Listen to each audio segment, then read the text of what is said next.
정신 차리세요. 편의점 앞 젖은 아스팔트 위로 노인이 힘없이 쓰러져 있었습니다. 23살 편의점 알바생 윤호는 시급 9,160원을 받으며 하루를 살았습니다. 낡은 점퍼 주머니에는 1,000원짜리 지폐 2장이 전부였죠. 그런 윤호가 새벽 거리에서 쓰러진 노인을 부축해 일으켰습니다. 사람들은 모두 외면했지만 윤호만은 달랐어요. 노인의 낡은 털모자에서 빗물이 뚝뚝 떨어지고 있었습니다.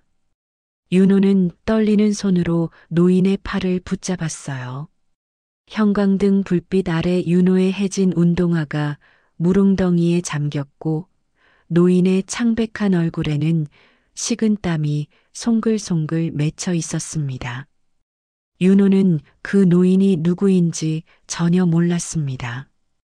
다음 날 수천만 원짜리 코트를 입은 남자가 편의점 문을 열고 들어왔습니다. 그리고는 대뜸 윤호를 찾았어요. 대체 왜 수천만 원짜리 코트를 입은 남자가 편의점에 나타나 윤호를 찾은 걸까요? 이야기 시작 전 구독과 좋아요 부탁드립니다. 이야기 시작합니다.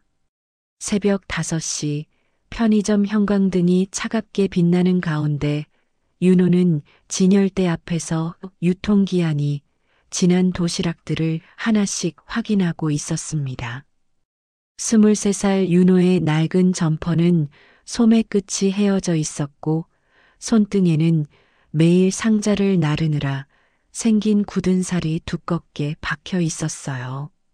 시급 9,160원을 받으며 하루 12시간씩 일하는 나날이 벌써 2년째 이어지고 있었습니다. 자동문이 요란하게 열리며 차가운 바람이 실내로 밀려들어왔어요. 택배기사가 무거운 상자 2개를 계산대 앞에 털썩 내려놓고는 아무 말도 없이 돌아서 나갔습니다. 윤호는 허리를 숙여 상자를 들어 올리는데 손가락 끝이 시리도록 차가웠어요. 상자를 창고로 옮기고 나와 창밖을 바라보니 가로등 불빛 아래로 새벽 출근길 사람들이 몇 명 지나가고 있었습니다. 바로 그때였습니다. 편의점 앞 젖은 아스팔트 위에서 둔탁한 소리가 들리더니 한 노인이 힘없이 쓰러지는 모습이 보였어요. 윤호가 깜짝 놀라 밖을 내다보니 이르는 넘어 보이는 노인이 바닥에 쓰러져 있었고 낡은 털모자가 옆으로 굴러가고 있었습니다. 노인의 얼굴은 창백했고 이마에는 식은 땀이 송글송글 맺혀 있었어요. 윤호는 상자를 그 자리에 내려놓고 급하게 자동문을 밀고 밖으로 뛰어나갔습니다. 할아버지, 정신 차리세요. 윤호가 노인의 어깨를 가볍게 흔들며 목소리를 높였어요. 노인이 희미하게 신음소리를 내며 눈꺼풀을 떨었습니다. 지나가던 사람들이 발걸음을 멈추고 쓰러진 노인을 물끄러미 쳐다봤습니다. 한 여성이 휴대폰을 꺼내 사진을 찍더니 고개를 저으며 빠르게 자리를 떠났어요. 정장을 입은 중년 남자는 시계를 보며 혀를 차고는 노인을 피해 지나갔습니다. 아무도 가까이 다가와 도와주지 않았어요. 윤호는 떨리는 손으로 주머니를 뒤지는데 1,000원짜리 지폐 2장이 전부였습니다. 택시 잡아야 하는데 이걸로 병원까지 갈 수 있을까? 윤호가 작게 중얼거리며 도로 쪽을 바라봤어요. 마침 멀리서 빈 택시 한 대가 천천히 다가오고 있었습니다. 윤호는 손을 높이 들어 힘껏 흔들며 택시를 세우려 했어요. 택시가 속도를 줄이며 가까이 다가오더니 운전기사가 쓰러진 노인을 보는 순간 다시 엑셀을 밟고 지나쳐 버렸습니다. 두 번째 택시도 천천히 다가오다가 노인을 보더니 방향을 틀어 그냥 가버렸어요. 윤호의 손이 공중에서 천천히 내려왔습니다. 노인이 다시 가늘게 신음소리를 내며 고개를 움직였어요.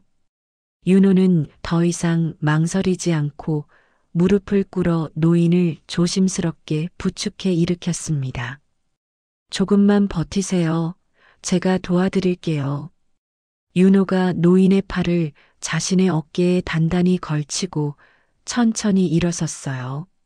세 번째로 다가온 택시가 멈춰서더니 기사가 창문을 내리고 난처한 표정을 지으며 말했습니다. 병원 가셔야 할 것 같은데요. 응급실로 모실까요? 윤호가 안도하며 고개를 끄덕였어요.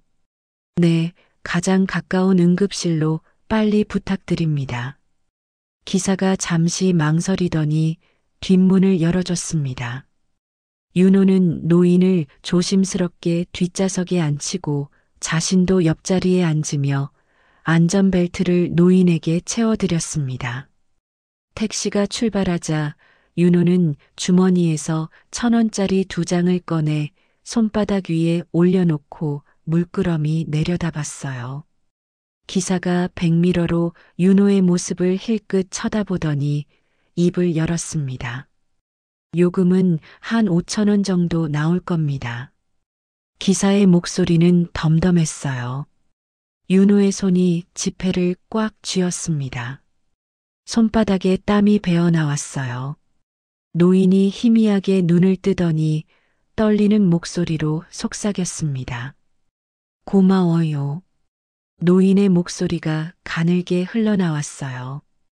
윤호는 고개를 저으며 노인의 차가운 손을 꼭 잡아드렸습니다. 병원 응급실 앞에 도착했습니다. 기사가 미터기를 보더니 뒤를 돌아보며 말했어요. 4,800원 나왔습니다. 윤호는 주머니에서 1,000원짜리 2장을 조심스럽게 꺼내 기사에게 내밀었습니다. 정말 죄송합니다. 지금 가진 게 이것밖에 없어서요. 윤호의 목소리가 떨렸어요. 기사가 한숨을 길게 내쉬더니 손을 저으며 고개를 흔들었습니다. 됐습니다. 그냥 가세요. 어서 어르신 모시고 들어가세요. 윤호는 고개를 깊이 숙여 인사하고 노인을 부축해 응급실 입구로 천천히 걸어 들어갔어요. 응급실 안으로 들어서자 간호사가 재빨리 휠체어를 가지고 달려왔습니다. 노인이 휠체어에 앉자 의료진들이 서둘러 노인을 진료실 안쪽으로 밀고 들어갔어요. 윤호는 복도에 멈춰 서서 점점 멀어지는 노인의 뒷모습을 물끄러미 바라봤습니다. 손에는 아직도 땀이 배어 있었어요. 시계를 보니 벌써 1시간이 지나 있었습니다. 윤호는 급하게 병원을 나와 편의점으로 뛰어가기 시작했어요. 편의점으로 돌아온 건 해가 떠오를 무렵이었습니다. 점장이 계산대 앞에 팔짱을 낀 채 차갑게 서 있었어요. 어디 갔다 온 거야? 1시간 넘게? 점장의 목소리가 날카롭게 떨어졌습니다. 손님이 쓰러지셔서 병원에 모시고 갔다 왔습니다. 윤호가 숨을 고르며 설명을 시작하려 했지만 점장이 손을 내저으며 말을 끊었어요. 손님 일은 손님이 알아서 하는 거야. 점장이 불만을 던지고 사무실 안으로 들어가 버렸습니다. 윤호는 진열대 앞으로 돌아와 멈춰 섰어요. 바닥에는 노인의 낡은 털모자가 떨어져 있었습니다. 윤호가 조심스럽게 몸을 숙여 모자를 주워 올렸어요. 손님들이 지나가며 윤호를 흘끗거리다가 고개를 돌렸습니다. 형광등 아래 윤호의 손끝이 차갑게 식어 있었어요. 자동문이 요란하게 열리며 또다시 차가운 바람이 실내로 스며들었습니다. 점장이 사무실 문을 열고 나와 손짓으로 윤호를 재촉했어요. 빨리 청소나 해, 손님 오기 전에. 윤호는 모자를 진열대 뒤 구석에 조용히 놓고 청소 도구를 들었습니다. 창밖으로 새벽 하늘이 서서히 밝아지며 아침이 시작되고 있었어요. 다음 날 아침, 윤호는 어제와 똑같이 새벽 5시에 편의점 문을 열고 들어섰습니다. 밤샘 근무를 마친 동료가 피곤한 얼굴로 인수인계를 하고 나가는데 윤호에게 이상한 말을 남겼어요. 야, 윤호야, 오늘 내가 뭔 복권이라도 산 거 아니야? 동료의 말에 윤호가 고개를 갸웃거렸습니다. 무슨 소리예요? 윤호가 물었지만 동료는 그저 피식 웃으며 손을 흔들고 나갔어요. 윤호는 고개를 저으며 앞치마를 두르고 계산대 앞에 섰습니다. 오전 7시가 되자 출근길 손님들이 하나 둘 편의점으로 들어오기 시작했어요. 윤호는 바쁘게 물건을 스캔하고 계산을 처리하며 손님들을 맞이했습니다. 그때 편의점 앞에 검은색 대형 세단 한 대가 천천히 멈춰 섰어요. 차 문이 열리자 빛을 받은 고급 구두가 아스팔트 위에 단단하게 내려앉았습니다. 코트 깃을 높이 세운 남자가 차에서 내려 편의점 쪽을 천천히 걸어왔어요. 수천만 원은 좋게 할 것 같은 캐시미어 코트를 입은 남자의 모습에 지나가던 사람들이 고개를 돌려 쳐다봤습니다. 자동문이 열리며 남자가 편의점 안으로 들어섰어요. 계산하던 손님들이 일제히 남자를 쳐다보며 작게 수군거리기 시작했습니다. 저 사람 누구야? 연예인인가? 옷 좀 봐. 완전 부자 같은데? 점장이 사무실에서 급하게 뛰어나와 남자에게 허리를 숙이며 다가갔어요. 어서 오십시오. 손님, 원하시는 게 있으시면 말씀해 주십시오. 점장의 목소리가 평소와 달리 공손하고 들떠 있었습니다. 하지만 남자는 점장을 쳐다보지도 않고 편의점 안을 천천히 둘러보기 시작했어요. 남자의 시선이 계산대 뒤에 서 있는 윤호에게 멈췄습니다. 윤호가 남자와 눈이 마주치자 이상하게 가슴이 두근거리기 시작했어요. 남자는 점장을 지나쳐 윤호 쪽으로 천천히 걸어왔습니다. 점장이 당황한 표정으로 남자의 뒤를 따라오며 말했어요. 저기, 손님, 제가 도와드리겠습니다. 하지만 남자는 대답도 하지 않고 윤호 앞에 멈춰 섰습니다. 냉장고의 낮은 진동음만 편의점 안에 조용히 울려 퍼졌어요. 윤호는 침을 꿀꺽 삼키며 남자를 올려다봤습니다.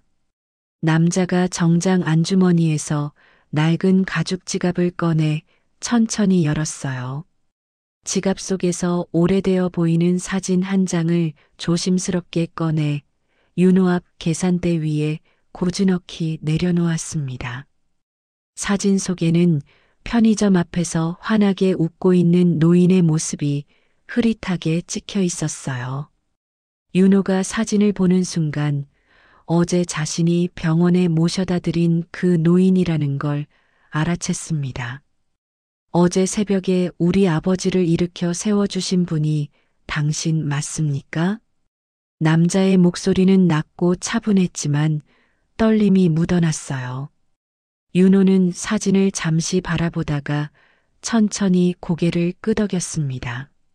점장이 옆에서 눈을 휘둥그레 뜨고 윤호와 남자를 번갈아 쳐다봤어요. 남자가 깊게 허리를 숙여 인사했습니다. 정말 고맙습니다. 아버지를 살려주셔서 진심으로 감사드립니다. 계산대 앞에 있던 손님들이 숨을 죽이고 이 광경을 지켜봤어요. 윤호는 당황해서 손을 내저으며 고개를 저었습니다. 아닙니다. 제가 한 건 별로 없어요. 그냥 당연한 일을 했을 뿐입니다. 남자가 천천히 고개를 들더니 윤호의 눈을 똑바로 쳐다봤어요. 병원에서 연락이 왔습니다. 당신이 아니었다면 아버지는 돌아가셨을 겁니다. 남자의 눈가가 미세하게 붉어져 있었습니다. 점장이 급하게 남자와 윤호 사이로 끼어들며 말했어요. 저도 많이 신경 썼습니다. 저희 직원이 잘 해결할 수 있도록 배려를 많이 해줬죠. 남자가 차가운 눈으로 점장을 쳐다보더니 고개만 살짝 돌렸습니다. 점장의 말이 목구멍에서 멈추며 뒤로 한 발 물러섰어요. 남자는 다시 윤호에게 시선을 돌리고 한 발 더 가까이 다가섰습니다. 편의점 안에 손님들이 숨소리조차 내지 않고 묵직한 공기 속에서 두 사람을 지켜봤어요. 아침 햇살이 유리창을 통해 들어와 남자와 윤호 사이를 은은하게 비추고 있었습니다. 남자가 윤호를 바라보며 차분하게 입을 열었어요. 아버지가 병원에서 계속 당신 얘기만 하셨습니다. 윤호가 눈을 들어 남자를 바라보자 남자의 표정이 조금 부드러워졌습니다. 이 은혜를 어떻게 갚아야 할지 정말 고민을 많이 했습니다. 남자의 말끝이 낮게 떨어졌어요. 냉장고 문이 멀리서 닫히는 소리가 들리며 얇은 공기가 편의점 안을 흔들었습니다. 윤호는 고개를 저으며 작게 말했어요. 은혜라니요. 저는 그냥 사람으로서 당연한 일을 했을 뿐입니다. 남자가 윤호의 어깨에 손을 살짝 얹으며 조용히 웃었습니다. 그 당연한 일을 아무도 하지 않았습니다. 당신만 빼고요. 남자가 정장 안주머니에서 명함 한 장을 꺼내 윤호에게 건넸습니다. 윤호가 명함을 받아들고 보니 미래그룹 회장 박만석이라는 글자가 선명하게 새겨져 있었어요. 그 아래에는 아들 박진우라고 손글씨로 작게 적혀 있었습니다. 윤호의 손이 미세하게 떨렸어요. 대한민국에서 손꼽히는 대기업 미래그룹의 회장이었다니 어제 자신이 도운 노인이 그런 분이었다는 게 믿기지 않았습니다. 점장이 옆에서 명함을 흘끔 보더니 얼굴이 새하얗게 질려 벽 쪽으로 물러섰어요. 박진우가 윤호를 향해 한 발 더 다가서며 낮은 목소리로 말했습니다. 당신 같은 분을 그냥 보낼 수는 없습니다. 꼭 보답을 하고 싶습니다. 윤호가 당황해서 손을 내저으며 고개를 저었어요. 정말 괜찮습니다. 저는 아무것도 바라지 않았습니다. 하지만 박진우는 윤호의 말을 부드럽게 막으며 미소를 지었습니다. 제 명함에 있는 번호로 꼭 연락 주십시오. 당신을 도울 방법을 찾고 싶습니다. 그리고 혹시 모르니 번호라도 주실 수 있을까요? 연락 없으시면 제가 먼저 연락드리겠습니다. 박진우가 마지막으로 윤호의 어깨를 가볍게 두드리고는 편의점을 나섰어요. 자동문이 닫히고 검은 세단이 천천히 출발해 사라지자 편의점 안이 술렁이기 시작했습니다. 저 사람 미래그룹 회장 아들이라며? 대박, 윤호 완전 대박 났네. 부자 아들한테 인사받다니 진짜 복 터졌다. 손님들이 윤호를 쳐다보며 웅성거렸어요. 윤호는 멍하니 손에 든 명함을 내려다보고 있었습니다. 점장이 사무실에서 나와 윤호 옆으로 다가오며 갑자기 태도가 180도 달라진 목소리로 말했어요. 윤호야, 어제 일은 내가 좀 심했지. 미안하다. 점장이 윤호의 등을 토닥이며 억지 미소를 지었습니다. 역시 우리 윤호가 착한 일을 많이 해서 복을 받는구나. 대단해. 윤호는 점장의 갑작스러운 태도 변화가 불편했지만 아무 말도 하지 않았어요. 그저 고개를 숙이고 다시 계산대 앞에 섰습니다. 점장이 웃으며 사무실로 들어가는데 문을 닫기 직전 휴대폰을 꺼내 누군가에게 전화를 꺼는 모습이 보였어요. 윤호는 명함을 앞치마 주머니에 조심스럽게 넣고 다시 일을 시작했습니다. 사흘 후 금요일 윤호는 박진우의 연락을 받고 미래그룹 본사 건물 앞에 서 있었습니다. 40층 높이의 거대한 유리 건물이 햇빛을 받아 눈부시게 빛나고 있었어요. 윤호는 낡은 청재킷 앞서풀 여미며 건물을 올려다봤습니다. 정말 내가 여기 들어가도 되는 걸까? 윤호의 다리가 떨렸지만 용기를 내어 회전문을 밀고 로비로 들어섰어요. 대리석 바닥이 반들반들 빛나고 천장에서는 화려한 샹들리에가 매달려 있었습니다. 정장을 입은 사람들이 바쁘게 오가는 모습에 윤호는 더욱 작아지는 기분이 들었어요. 안내 데스크로 다가간 윤호가 조심스럽게 입을 열었습니다. 저 박진우 이사님과 약속이 있어서 왔습니다. 안내원이 컴퓨터를 확인하더니 밝게 웃으며 고개를 끄덕였어요. 윤호님 맞으시죠? 이사님께서 기다리고 계십니다. 30층으로 올라가시면 됩니다. 윤호는 고개를 숙여 인사하고 엘리베이터로 향했습니다. 엘리베이터 안에는 명품 향수 냄새가 은은하게 퍼져 있었고 거울에 비친 자신의 모습이 초라하게 느껴졌어요. 윤호는 재킷의 구겨진 부분을 손으로 펴며 긴장한 표정으로 층수가 올라가는 걸 지켜봤습니다. 30층에 도착하자 박진우가 직접 엘리베이터 앞에서 기다리고 있었어요. 윤호 씨, 어서 오세요. 박진우가 따뜻하게 미소 지으며 손을 내밀었습니다. 윤호가 황급히 손을 닫고 악수를 하는데 손바닥에 땀이 배어 있었어요. 오늘 시간 내주셔서 감사합니다. 박진우가 윤호를 안내해 넓은 응접실로 들어갔습니다. 창밖으로 서울 시내가 한눈에 내려다 보이는 멋진 전망이 펼쳐져 있었어요. 소파에 앉아 비서가 따뜻한 차를 가져다 주었습니다. 윤호는 조심스럽게 차를 한 모금 마시며 박진우를 바라봤어요. 이사님, 저 같은 사람한테 이렇게까지 해주셔서 정말 감사합니다. 박진우가 고개를 저으며 부드럽게 말했습니다. 감사할 사람은 저희 쪽입니다.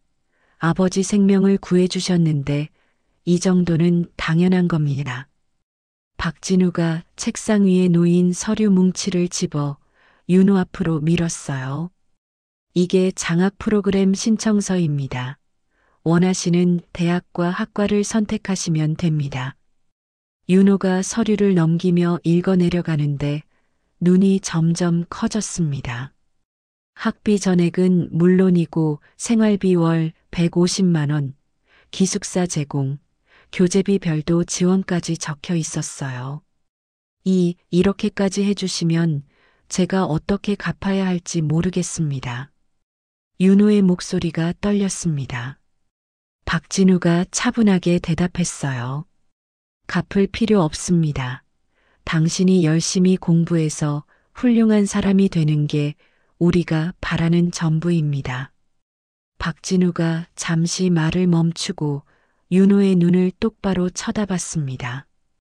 그리고 한 가지 더 말씀드리고 싶은 게 있습니다. 박진우가 책상 서랍에서 또 다른 봉투를 꺼내 윤호에게 건넸어요. 이건 아버지께서 직접 당신에게 전해달라고 하신 겁니다. 윤호가 조심스럽게 봉투를 열어보니 손편지 한 장이 들어 있었습니다. 노인의 떨리는 필체로 정성스럽게 쓴 편지였어요. 윤호가 편지를 펼쳐 읽기 시작했습니다. 은인께 나는 박만석이라고 합니다. 그날 새벽 내가 길에 쓰러졌을 때 아무도 나를 돌아보지 않았습니다. 하지만 당신은 달랐습니다. 주머니에 2,000원밖에 없으면서도 망설임 없이 나를 도와주었죠. 의사 선생님이 말씀하시길 당신 덕분에 내가 살아났다고 합니다. 당신은 내 생명을 구해줬어. 하지만 그보다 더 중요한 걸 가르쳐줬지. 세상에는 여전히 선한 사람들이 있다는 것을. 부디 우리의 작은 도움을 받아들여 주십시오. 그리고 언젠가 시간이 되시면 이 늙은이를 한번 만나주시면 고맙겠습니다. 건강하십시오. 박만석 올림. 윤호의 눈에서 눈물이 주르륵 흘러내렸습니다. 편지를 읽는 동안 손이 계속 떨렸어요. 박진우가 조용히 티슈 박스를 윤호 앞으로 밀어주었습니다. 윤호는 눈물을 닦으며 고개를 숙였어요. 회장님을 꼭 뵙고 싶습니다. 윤호의 목소리가 울먹였습니다. 박진우가 따뜻하게 미소 지으며 고개를 끄덕였어요. 아버지도 당신을 기다리고 계십니다. 지금 바로 모시고 가겠습니다. 박진우의 차를 타고 30분쯤 달리자 거대한 저택이 나타났습니다. 높은 담장으로 둘러싸인 저택은 마치 궁전처럼 웅장했어요. 정원에는 아름다운 나무들이 심어져 있었고 분수대에서는 물줄기가 시원하게 뿜어져 나오고 있었습니다. 차가 저택 현관 앞에 멈추자 집사로 보이는 노신사가 나와 문을 열어주었어요. 도련님, 어서 오십시오. 윤호는 차에서 내려 저택을 올려다보며 입을 다물지 못했습니다. 박진우가 윤호를 안내해 저택 안으로 들어갔어요. 현관을 지나자 넓은 거실이 나타났고 천장까지 닿을 듯한 높은 공간에 화려한 샹들리에가 매달려 있었습니다. 아버지는 2층 서재에 계십니다. 같이 올라가시죠. 박진우가 앞장서서 대리석 계단을 올라갔어요. 윤호는 조심스럽게 뒤를 따라가며 주변을 둘러봤습니다. 벽에는 값비싼 그림들이 걸려 있었고 복도 양쪽으로 여러 개의 방문이 보였어요. 서재 문 앞에 도착하자 박진우가 노크를 했습니다. 아버지, 윤호 씨를 모시고 왔습니다. 안에서 나직한 목소리가 들려왔어요. 들어오게. 박진우가 문을 열고 윤호를 안으로 안내했습니다. 서재 안은 책으로 가득 차 있었고 창가 쪽에 편안한 소파가 놓여 있었어요. 소파에는 회색 가디건을 입은 노인이 앉아 있었습니다. 바로 그날 새벽 윤호가 구조했던 박만석 회장이었어요. 박만석이 윤호를 보자마자 자리에서 일어나 다가왔습니다. 은인, 정말 고맙네. 박만석이 윤호의 손을 꼭 잡으며 눈시울을 붉혔어요. 윤호도 눈물을 참지 못하고 고개를 숙였습니다. 회장님, 괜찮으신 것 같아 정말 다행입니다. 두 사람은 한참 동안 손을 맞잡고 서 있었어요. 박진우가 조용히 물러나 문을 닫고 나가며 두 사람만의 시간을 만들어 주었습니다. 박만석이 윤호를 소파로 안내하며 앉혔어요. 그날 새벽 자네가 아니었으면 난 죽었을 거야. 박만석의 목소리가 떨렸습니다. 당신의 혈압이 위험 수준까지 올라가 있었대. 조금만 늦었어도 뇌출혈로 사망했을 거라고 의사가 그러더군. 윤호가 고개를 저으며 대답했어요. 당연한 일을 했을 뿐입니다. 누구라도 그랬을 겁니다. 박만석이 쓸쓸하게 웃었습니다. 아니야, 아무도 그러지 않았어. 수십 명이 지나갔지만 날 도운 사람은 자네뿐이었네. 박만석이 창밖을 바라보며 천천히 말을 이었어요. 나는 평생 돈을 벌고 사업을 키우며 살았네. 수많은 사람들이 내 주변에 있었지. 박만석의 얼굴에 쓸쓸함이 번졌습니다. 하지만 그들은 내 돈을 보고 다가온 사람들이었어. 진심으로 나를 걱정해주는 사람은 없었네. 윤호는 조용히 박만석의 말을 들으며 가슴이 아팠어요. 그런데 자네는 달랐어. 내가 누군지도 모르면서 마지막 남은 돈으로 날 도와줬지. 박만석이 윤호를 돌아보며 눈물을 글썽였습니다. 그게 얼마나 고마운지 자네는 모를 거야. 윤호도 눈시울이 붉어지며 대답했어요. 저도 어렸을 때 부모님을 잃고 혼자 살아왔습니다. 윤호의 목소리가 떨렸습니다. 힘들 때마다 누군가 손 한번 잡아주면 얼마나 고마운지 알고 있습니다. 박만석이 윤호의 어깨를 다독이며 고개를 끄덕였어요. 그래서 자네가 더 특별한 거야. 자네는 가진 게 없으면서도 남을 도울 줄 아는 사람이야. 두 사람은 한참 동안 말없이 앉아 있었습니다. 창밖으로 따뜻한 오후 햇살이 들어와 서재를 은은하게 비추고 있었어요. 박만석과의 만남 이후 2주가 흘렀습니다. 윤호는 대학 입학 서류를 준비하며 설레는 마음으로 메일을 보냈어요. 박진우로부터 장학금이 정식 승인되었다는 연락도 받았습니다. 정말 내 인생이 바뀌는 거구나. 윤호는 매일 밤 서류를 들여다보며 믿기지 않는 현실에 눈물을 흘렸어요.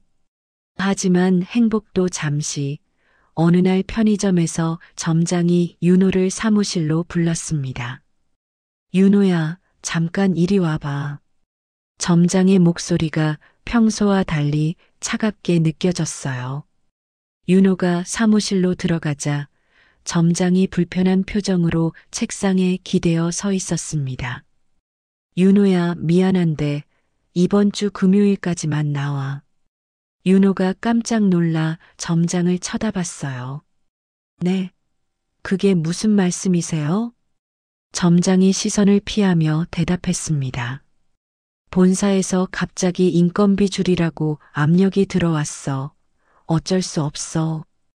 윤호의 머리가 하얗게 변했어요. 점장님, 제가 잘못한 게 있습니까? 제가 더 열심히 하겠습니다. 하지만 점장은 고개를 저으며 손을 내저었습니다. 그런 게 아니라 위에서 내려온 지시야. 나도 어떻게 할 수가 없어. 점장이 봉투 하나를 꺼내 윤호에게 건넸어요. 이번 주 급여에 위로금 좀 보탰어. 그럼 금요일까지만 수고해. 윤호는 멍하니 봉투를 받아들고 사무실을 나왔습니다. 갑작스러운 해고 통보에 머릿속이 하얗게 비었어요. 그날 저녁 윤호가 원룸에 돌아와 침대에 앉아 있을 때 휴대폰이 울렸습니다. 모르는 번호였지만 윤호는 전화를 받았어요. 여보세요? 수화기 너머로 낯선 남자의 목소리가 들려왔습니다. 윤호 씨죠? 저는 미래그룹 인사팀 김 과장이라고 합니다. 윤호가 긴장하며 대답했어요. 네, 맞습니다. 무슨 일이신가요? 김 과장의 목소리가 조심스럽게 이어졌습니다. 죄송하지만 장학금 프로그램 건으로 연락드렸습니다. 윤호의 가슴이 철렁 내려앉았어요. 무슨 문제라도 있습니까? 김 과장이 한숨을 쉬며 말했습니다. 실은 회사 내부에서 문제가 생겼습니다. 이사회에서 장학금 프로그램 예산을 전면 재검토하기로 했습니다. 윤호의 손이 떨리기 시작했어요. 그게 무슨 말씀이신지? 김 과장의 목소리가 더 작아졌습니다. 일부 이사들이 박 회장님의 개인적인 판단으로 프로그램을 운영하는 것에 반대하고 있습니다.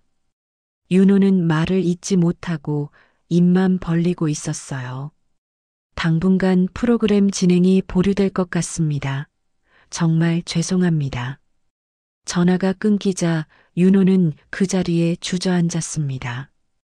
방금 전까지 손에 잡힐 듯 했던 희망이 한순간에 사라져 버렸어요.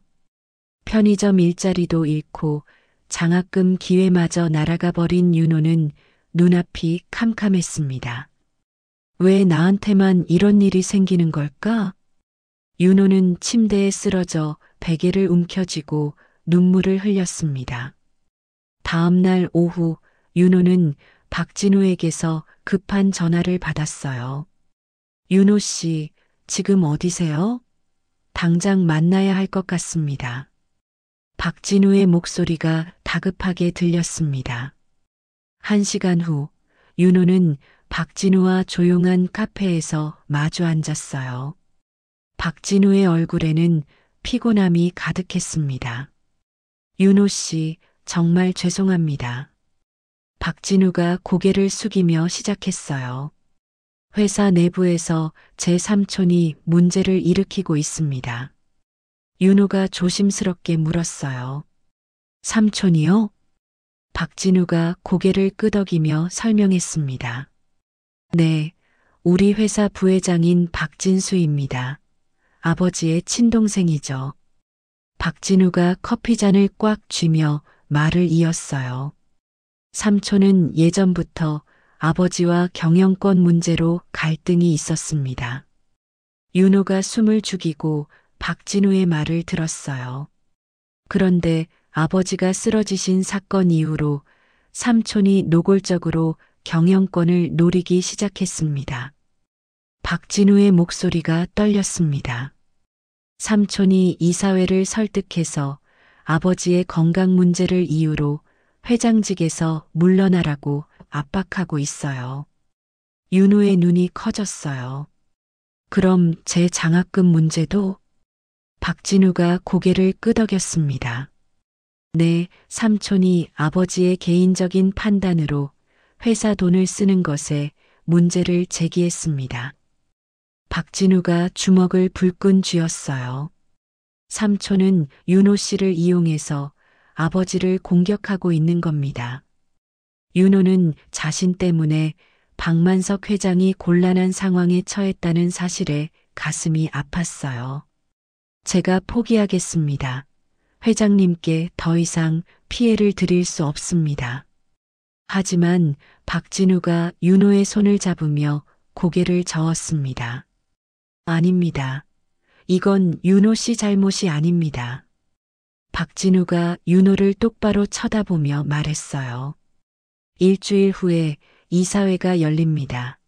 삼촌이 아버지를 회장직에서 끌어내리려고 할 겁니다.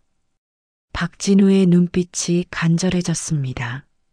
그 자리에서 윤호 씨가 증언을 해주셨으면 합니다. 윤호가 당황해서 물었어요. 증언이요? 제가 무슨 증언을 할 수 있습니까? 박진우가 윤호의 손을 꼭 잡으며 대답했습니다. 아버지가 여전히 올바른 판단력을 가지고 계시다는 것을 보여주세요. 윤호는 잠시 고민하다가 고개를 끄덕였어요. 알겠습니다. 제가 할 수 있는 일이라면 뭐든 하겠습니다. 박진우가 안도하며 윤호의 어깨를 두드렸습니다. 고맙습니다, 윤호 씨. 일주일이 지나는 동안 윤호는 불안한 마음으로 날들을 보냈습니다. 편의점 일도 끝나버려서 집에서 뒹굴며 이사회 날만 기다렸어요. 그러던 어느 날 저녁 박진우에게서 급한 전화가 왔습니다. 윤호 씨, 큰일 났습니다. 아버지가 쓰러지셨습니다. 윤호도 벌떡 일어났습니다. 어디서요? 박진우가 황급히 대답했어요. 회사 회장실에서 삼촌과 대화하던 중에 갑자기 쓰러지셨대요. 지금 병원으로 가는 중입니다. 윤호는 급하게 옷을 입고 병원으로 달려갔습니다. 병원에 도착했을 때 박만석은 응급실에서 치료를 받고 있었어요. 박진우가 의사에게 달려가 물었습니다. 아버지 상태가 어떻습니까? 의사가 진지한 표정으로 대답했어요. 다행히 큰 문제는 아닙니다. 극심한 스트레스로 인한 일시적인 혈압 상승이었습니다. 박진우가 안도하며 한숨을 내쉬었어요. 하지만 계속 이런 스트레스를 받으시면 위험합니다. 절대 안정을 취하셔야 합니다. 잠시 후 박만석이 병실로 옮겨졌고 박진우와 윤호가 조심스럽게 들어갔어요. 박만석은 침대에 누워 천장을 바라보고 있었습니다. 아버지. 박진우가 다가가 박만석의 손을 잡았어요. 박만석이 천천히 고개를 돌려 아들을 바라봤습니다. 진우야, 진수가 너무 심하게 나가는구나. 박만석의 목소리가 힘없이 흘러나왔어요. 윤호는 문 옆에서 조용히 서 있었습니다. 박만석이 윤호를 발견하고 손짓했어요. 윤호 군도 왔구나. 이리 오게. 윤호가 조심스럽게 침대 옆으로 다가갔습니다.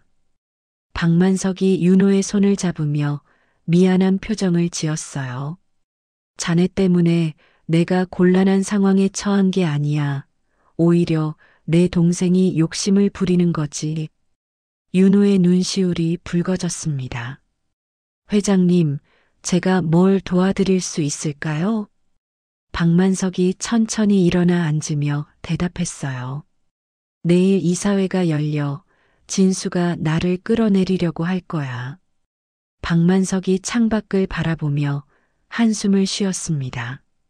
진수는 평생 내 그늘에 가려 살았다고 생각해. 그래서 늘 나를 질투했지. 박진우가 아버지의 어깨를 꼭 안으며 말했어요. 아버지, 제가 지켜드리겠습니다. 하지만 박만석은 고개를 저었어요. 아니야, 이건 내가 해결해야 할 문제야. 박만석이 윤호를 돌아보며 조용히 말했습니다. 윤호 군, 내일 이사회에 참석해 주겠나? 자네가 내가 올바른 판단을 했다는 걸 증명해 줬으면 해. 윤호가 고개를 끄덕였어요. 네, 회장님, 제가 할 수 있는 일이라면 뭐든 하겠습니다. 박만석이 안도하며 윤호의 손을 꼭 잡았습니다. 고맙네. 자네가 있어서 내가 힘을 낼 수 있어. 박만석이 잠시 말을 멈추고 박진우를 쳐다봤어요. 진우야, 김 변호사한테 연락했나? 박진우가 고개를 끄덕였습니다.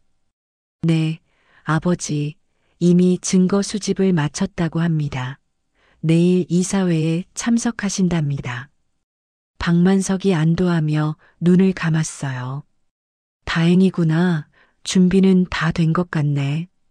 다음 날 아침 미래그룹 본사 대회의실에는 이사들이 하나 둘 자리를 채우고 있었습니다. 긴장감이 감도는 분위기 속에서 박진수 부회장이 상석에 앉아 여유로운 표정을 짓고 있었어요.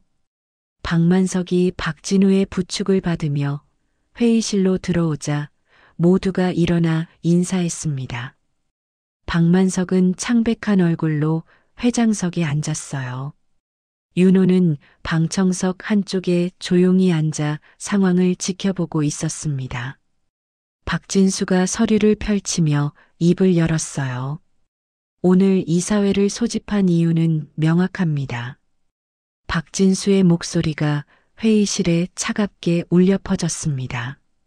박만석 회장님의 건강 상태가 경영을 지속하기 어려운 수준이라고 판단됩니다.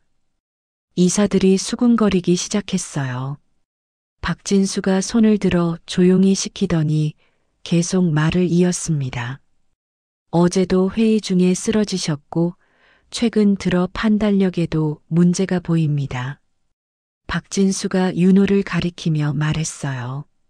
저기 앉아있는 청년을 보십시오. 모든 시선이 윤호에게 쏠렸습니다. 회장님께서 개인적인 감정으로 회사 자금을 사용해 장학금을 주려고 하셨습니다. 박진수의 목소리가 날카로워졌어요. 이것이 과연 올바른 경영 판단입니까?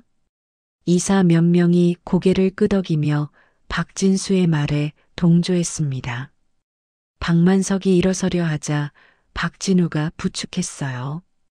동생, 그 말은 잘못됐어. 박만석의 목소리가 떨렸지만 힘이 없었습니다. 박진수가 비웃듯이 말했어요. 형님, 제 말이 틀렸습니까? 길에서 우연히 만난 청년 하나 때문에 회사 돈을 쓰시는 게 정상입니까? 이사들이 다시 수군거리기 시작했어요. 박진수가 기세등등하게 말을 이었습니다. 저는 형님의 건강을 위해서라도 회장직에서 물러나시는 게 맞다고 봅니다. 박만석이 책상을 짚고 일어서려 했지만 다리에 힘이 풀려 휘청거렸어요. 박진우가 급하게 아버지를 붙잡았습니다. 박진수가 서류 한 장을 들어 올렸습니다. 여기 병원 진단서가 있습니다. 박진수가 서류를 이사들에게 돌렸어요. 박만석 회장은 현재 고혈압과 심장질환, 그리고 초기 치매 증상으로 정상적인 업무 수행이 어렵다고 나와 있습니다. 이사들이 박진수의 말에 고개를 끄덕이기 시작했어요. 박만석의 얼굴이 더욱 창백해졌습니다. 진수야, 그건 거짓말이야. 나는 치매가 아니야. 박만석이 떨리는 목소리로 항변했지만 힘이 없었어요. 박진수가 승리의 미소를 지으며 말했습니다. 형님, 보십시오. 지금도 흥분하시면서 제대로 된 판단을 하지 못하고 계십니다. 이사들이 수군거리며 박만석을 쳐다봤어요. 박진수가 다시 윤호를 가리켰습니다. 그리고 저 청년에게 수억 원을 쓰겠다는 것도 정상적인 판단이 아닙니다. 박진수의 목소리가 회의실을 압도했어요. 회사를 위해서, 주주들을 위해서, 그리고 형님의 건강을 위해서 제가 회장직을 맡겠습니다. 이사들 중 절반 정도가 박진수의 말에 동조하는 분위기였습니다. 박만석은 의자에 힘없이 앉아 있었어요. 박진우가 아버지를 바라보며 주먹을 불끈 쥐었습니다. 바로 그때 윤호가 벌떡 일어섰습니다. 잠깐만요. 윤호의 목소리가 회의실에 크게 울려 퍼졌어요. 모두가 윤호를 쳐다봤습니다. 박진수가 차갑게 웃으며 말했어요. 당신이 뭔데 여기서 말을 합니까? 윤호가 떨리는 목소리로 대답했습니다. 저는 박만석 회장님의 생명을 구한 사람입니다. 회의실이 조용해졌어요. 윤호가 심호흡을 하고 말을 이었습니다. 부회장님, 회장님께서 저한테 장학금을 주시겠다고 한 게 잘못된 판단이라고 하셨죠? 박진수가 콧방귀를 뀌며 대답했어요. 그렇습니다. 회사 돈을 개인 감정으로 쓰는 건 명백한 오판입니다. 윤호가 고개를 저으며 말했습니다. 아닙니다. 회장님은 정확한 판단을 하신 겁니다. 윤호가 가방에서 서류 한 뭉치를 꺼냈어요. 이건 회장님께서 저한테 주신 장학금 프로그램 안내서입니다. 윤호가 서류를 펼쳐 보이며 설명했습니다. 여기 보시면 제가 받는 장학금은 회장님 개인 돈이 아니라 미래장학재단의 정식 프로그램입니다. 이사들이 서류를 받아 읽기 시작했어요. 이 재단은 10년 전에 회장님께서 설립하신 공익재단이고 매년 수백 명의 학생들을 지원해 왔습니다. 윤호의 목소리가 점점 힘을 얻기 시작했습니다. 회장님은 회사 돈을 쓰신 게 아니라 재단의 정당한 절차를 통해 저를 도우신 겁니다. 이사들이 서류를 보며 고개를 끄덕이기 시작했습니다. 한 이사가 손을 들어 발언권을 요청했어요. 제가 한 말씀 드리겠습니다. 이사가 일어나 박진수를 쳐다봤습니다. 부회장님, 재단 프로그램은 회사 자금과 무관합니다. 이걸 문제 삼는 건 무리가 있어 보입니다. 다른 이사들도 수긍하며 고개를 끄덕였어요. 박진수의 얼굴에 당황한 기색이 스쳤습니다. 윤호가 계속 말을 이었어요. 그리고 회장님께서 저를 도와주시기로 결정하신 건 충분히 합리적인 판단이었습니다. 윤호가 박만석을 바라보며 말했습니다. 회장님은 제가 어떤 사람인지 도움을 받을 자격이 있는지 충분히 판단하셨습니다. 박만석이 윤호를 바라보며 미소를 지었어요. 윤호가 이사들을 향해 말했습니다. 회장님은 저를 3번 만나셨고 제 상황을 자세히 알아보신 후에 결정하셨습니다. 윤호의 목소리가 떨렸습니다. 회장님은 판단력에 문제가 없으십니다. 오히려 누구보다 따뜻하고 현명하신 분입니다. 이사들이 박수를 치기 시작했어요. 박진수가 일어서며 소리쳤습니다. 잠깐, 이건 말도 안 됩니다. 하지만 이사들의 분위기는 이미 바뀌고 있었어요. 박진수가 다시 진단서를 들어 올렸습니다. 하지만 건강 문제는 명백합니다. 여기 진단서가 있지 않습니까? 박진수가 진단서를 힘주어 테이블에 내려놓았습니다. 형님은 고혈압, 심장질환, 그리고 초기 치매까지 있습니다. 박진수의 목소리가 회의실을 압도했어요. 아무리 좋은 판단을 하셨어도 건강이 뒷받침되지 않으면 회장직을 수행할 수 없습니다. 이사들이 다시 수군거리기 시작했습니다. 박진수가 윤호를 노려보며 말했어요. 젊은이, 당신은 의사도 아니잖습니까? 건강 문제까지 부정할 수는 없을 겁니다. 윤호는 할 말을 잃고 그 자리에 멈춰 섰습니다. 박만석도 고개를 떨구며 깊은 한숨을 내쉬었어요. 박진수가 승리의 미소를 지으며 말했습니다. 자, 이제 투표를 하겠습니다. 박만석 회장의 사임에 찬성하시는 분은 손을 들어주십시오. 이사들이 하나 둘 손을 들기 시작했습니다. 박만석의 얼굴이 창백하게 변했어요. 박진우가 주먹을 불끈 쥐며 이사들을 노려봤습니다. 바로 그때였습니다. 회의실 문이 쾅 하고 열렸어요. 정장을 입은 중년 남성이 서류 가방을 들고 급하게 들어왔습니다. 잠깐 투표를 멈춰 주십시오. 모두가 깜짝 놀라 남성을 쳐다봤어요. 박진수가 인상을 쓰며 물었습니다. 당신은 누구요? 남성이 명함을 꺼내 테이블 위에 놓았어요. 저는 법무법인 정의 소속 변호사 김정훈이라고 합니다. 김 변호사가 가방에서 두툼한 서류 뭉치를 꺼냈습니다. 박만석 회장님을 대리해서 왔습니다. 박진수의 얼굴에 당황한 기색이 스쳤어요. 김 변호사가 서류를 펼치며 말했습니다. 박진수 부회장님께서 제시하신 진단서는 위조된 것입니다. 회의실이 술렁이기 시작했어요. 박진수가 벌떡 일어서며 소리쳤습니다. 무슨 헛소리를 하는 거요? 하지만 김 변호사는 침착하게 서류를 이사들에게 돌렸어요. 여기 진짜 병원 진단서가 있습니다. 서울대병원에서 일주일 전에 발급받은 것입니다. 이사들이 서류를 받아 읽기 시작했습니다. 박만석 회장님은 일시적인 고혈압 외에는 건강에 전혀 문제가 없으십니다.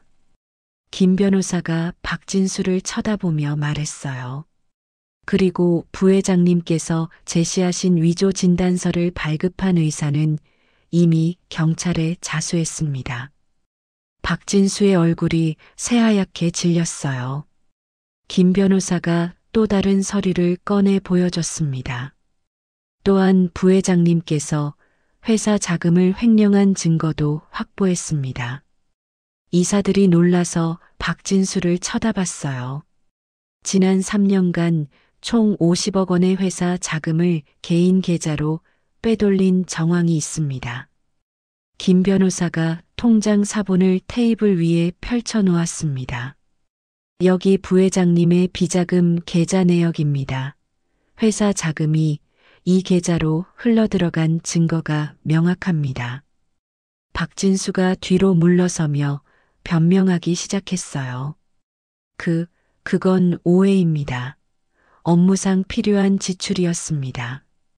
하지만 김 변호사는 냉정하게 고개를 저었습니다. 증거가 명확합니다. 검찰에 고발 조치할 예정입니다. 박만석이 천천히 일어나 박진수를 쳐다봤어요. 진수야. 박만석의 목소리가 회의실에 무겁게 깔렸습니다. 형을 이렇게까지 배신할 줄은 몰랐구나. 박진수가 고개를 떨구며 아무 말도 하지 못했어요. 박만석이 이사들을 둘러보며 말했습니다. 오늘 이 자리에서 명확히 하겠습니다. 박만석의 목소리가 힘을 얻기 시작했어요. 나는 아직 이 회사를 이끌 능력이 충분히 있습니다. 이사들이 박수를 치기 시작했습니다. 그리고 윤호 군에 대한 장학금 프로그램은 계속 진행할 것입니다. 박만석이 윤호를 바라보며 따뜻하게 웃었어요. 이 청년은 내 생명을 구해준 은인입니다. 회사가 이런 사람을 돕지 못한다면 무슨 의미가 있겠습니까?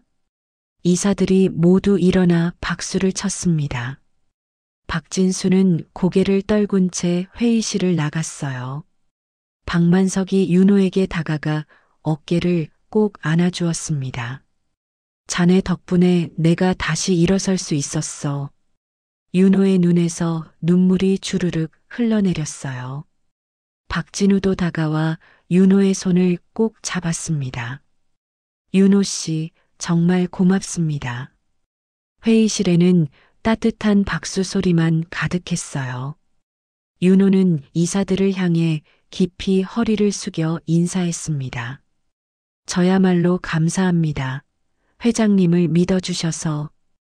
이사회가 끝나고 박만석은 윤호와 박진우를 회장실로 불렀습니다.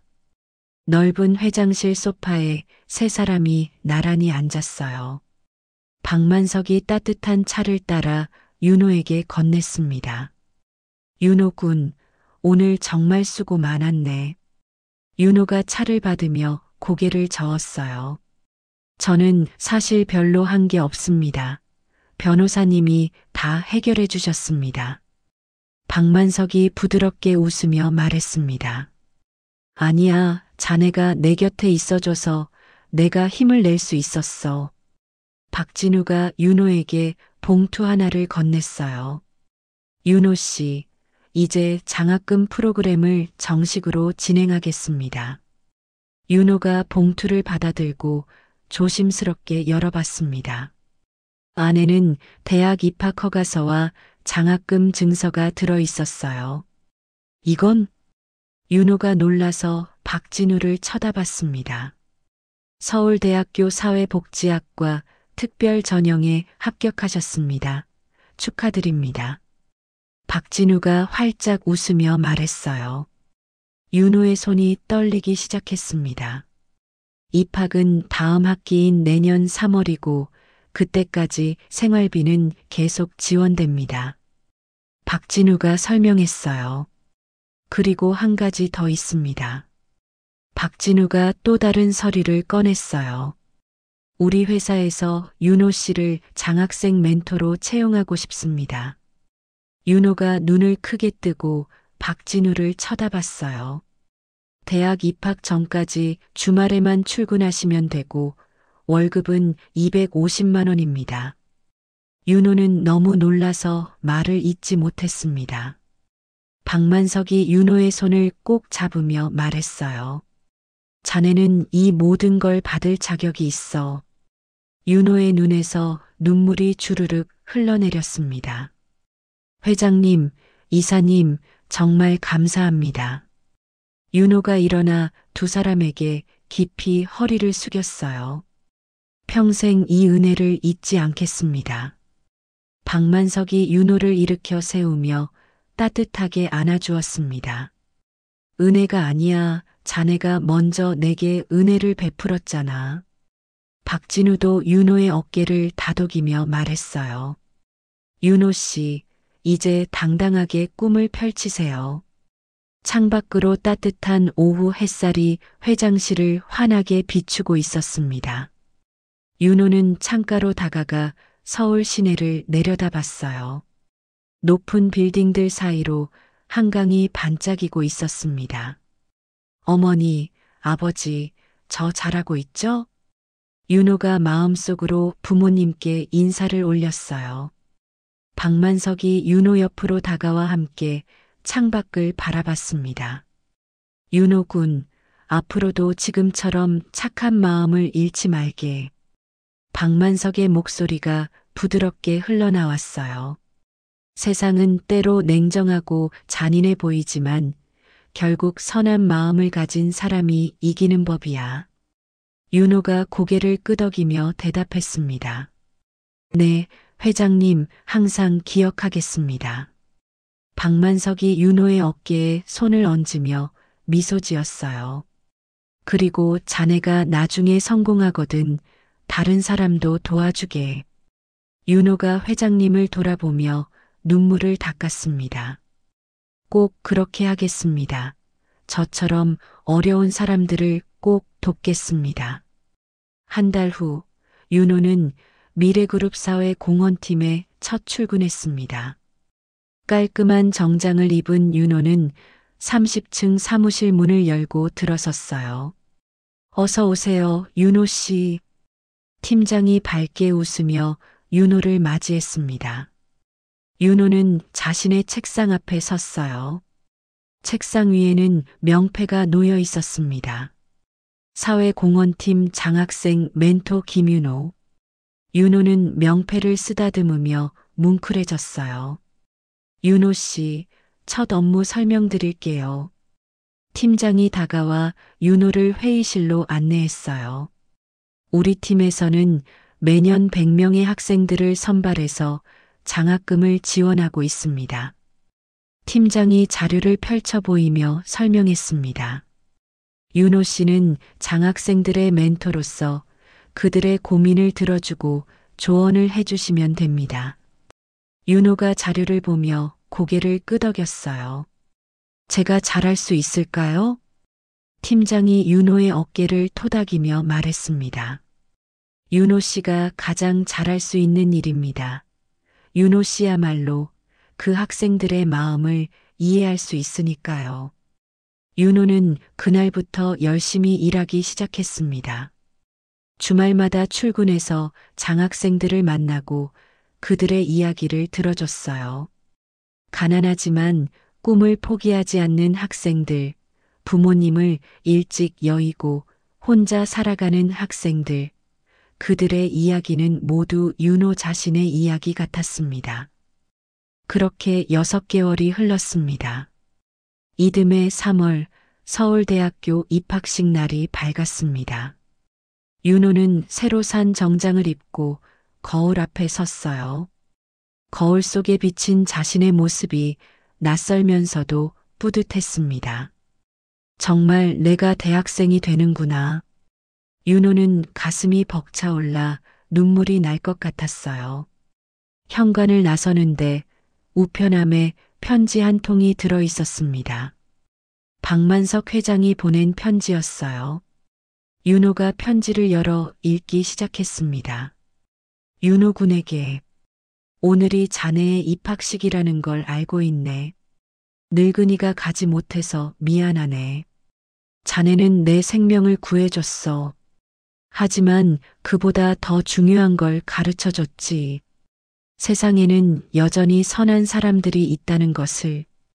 앞으로 자네가 걸어갈 길이 항상 평탄하지만은 않을 거야. 하지만 자네는 이미 가장 중요한 것을 가지고 있어. 바로 따뜻한 마음이지.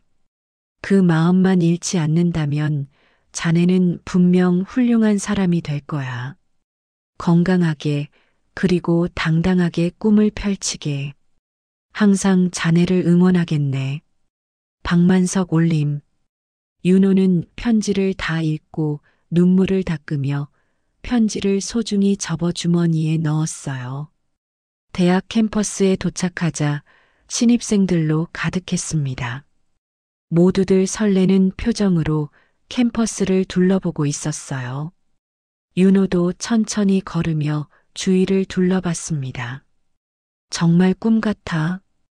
윤호가 강당으로 들어가는데 누군가 뒤에서 불렀어요. 윤호 씨.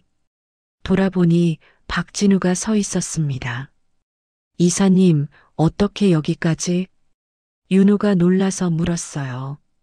박진우가 웃으며 대답했습니다. 아버지 대신 축하해드리러 왔습니다. 박진우가 작은 상자 하나를 윤호에게 건넸어요. 이건 아버지께서 윤호 씨에게 주시라고 하셨습니다. 윤호가 상자를 열어보니 고급 만년필이 들어 있었습니다. 만년필에는 윤호에게 꿈을 향해 마이너스 박만석이라고 새겨져 있었어요. 윤호는 만년필을 꺼내 들고 한참 바라봤습니다. 이사님, 회장님께 정말 감사하다고 전해주세요. 박진우가 윤호의 어깨를 토닥이며 말했어요. 윤호 씨, 열심히 공부하세요. 우리 모두 응원하고 있습니다. 박진우가 돌아서 가려는데 윤호가 불렀습니다. 이사님. 박진우가 돌아봤어요. 저도 나중에 회장님처럼 다른 사람을 도울 수 있는 사람이 되겠습니다. 박진우가 활짝 웃으며 고개를 끄덕였습니다. 믿습니다. 윤호 씨라면 분명 그럴 수 있을 겁니다. 입학식이 시작되고 윤호는 강당 안에 앉아 무대를 바라봤어요. 총장님이 축사를 하는 동안 윤호는 지난 날들을 떠올렸습니다. 추운 새벽 편의점에서 일하던 모습, 쓰러진 노인을 일으켜 세우던 그날 밤, 박만석 회장과의 만남, 그리고 오지. 모든 게 꿈만 같아. 윤호는 주머니에서 박만석이 준 편지를 꺼내 다시 한번 읽었어요. 따뜻한 마음만 잃지 않는다면. 윤호는 편지를 소중히 접어넣고 앞을 똑바로 바라봤습니다. 새로운 시작이었어요. 10년이 흘렀습니다. 윤호는 서울대학교 사회복지학과를 졸업하고 미래그룹 사회공헌팀 과장이 되어 있었어요. 그동안 윤호가 도운 사람들은 수천 명이 넘었습니다. 가난한 학생들에게 장학금을 주고 편의점 야간 근로자들을 지원하고 독거노인들을 돌봤어요. 윤호는 자신이 받았던 작은 도움을 수천 배로 키워 세상에 나눠주었습니다. 어느 봄날 오후 윤호는 박만석을 만나러 요양원을 방문했어요. 이제 80이 넘은 박만석은 요양원에서 편안하게 지내고 있었습니다. 윤호가 방문하자 박만석이 환하게 웃으며 반겼어요. 윤호군 왔구나. 윤호가 박만석의 손을 꼭 잡으며 앉았습니다. 회장님, 건강하신 것 같아 다행입니다. 박만석이 윤호의 손을 쓰다듬으며 말했어요. 자네 덕분에 행복한 노년을 보내고 있네. 윤호가 가방에서 사진첩 하나를 꺼내 박만석에게 보여줬습니다. 회장님, 이번에 장학금 받은 학생들 사진입니다. 사진 속에는 환하게 웃고 있는 학생들의 모습이 가득했어요. 올해만 200명의 학생들이 대학에 진학했습니다. 박만석이 사진을 보며 흐뭇하게 웃었습니다. 자네가 씨앗을 뿌린 거야. 그 씨앗들이 이렇게 자라고 있구나. 윤호도 미소 지으며 대답했어요. 회장님께서 저한테 심어주신 씨앗입니다. 박만석이 창밖을 바라보며 조용히 말했습니다. 윤호군, 자네 기억하나? 우리가 처음 만난 그날 밤. 윤호가 고개를 끄덕이며 대답했어요. 물론입니다. 평생 잊을 수 없습니다. 박만석이 윤호를 돌아보며 눈물을 글썽였습니다. 그날 자네가 내 손을 잡아줬을 때 나는 알았어. 세상에는 여전히 희망이 있다는 것을.